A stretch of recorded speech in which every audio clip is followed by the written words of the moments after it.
Project Invisibility actually began in 1931. The technical director of the project at a later date was Nikola Tesla. Tesla was working at that time in the University of Chicago with Dr. John Hutchinson, who was the dean of the university's School of Engineering, and a staff physicist by the name of Dr. Emil Kirchenauer. These people, including Tesla, got together for a theoretical discussion of, can you make an object invisible, and if so, how do you do it?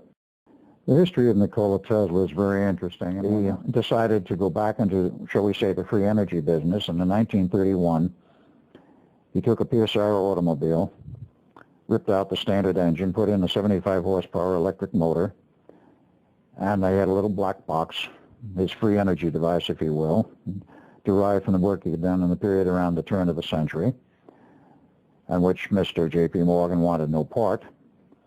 Built this black box, converted the car to an electric motor, and had this place in the car in the dashboard from those who saw it.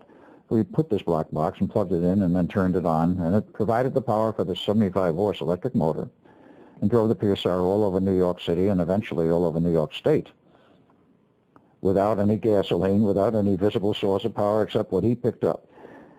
This part was documented much later by some Japanese in a video which was done many, many years later, and they said Tesla did it better than any of us and nobody knows how he did it. That apparently was a secret that died with him. He also developed a particle beam weapon system, which he attempted to sell to the U.S. government. At first they were interested, then turned it down. This is a 1935-36 period, while he was working on Project Invisibility.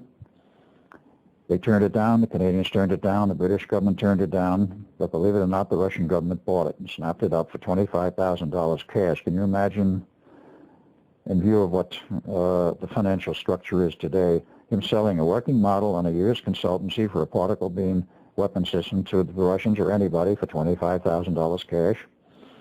He was very hard up for money at that time. And eventually his own government gave him a stipend, which kept him alive, so to speak, during that period of time, after his paycheck was no longer available from RCA.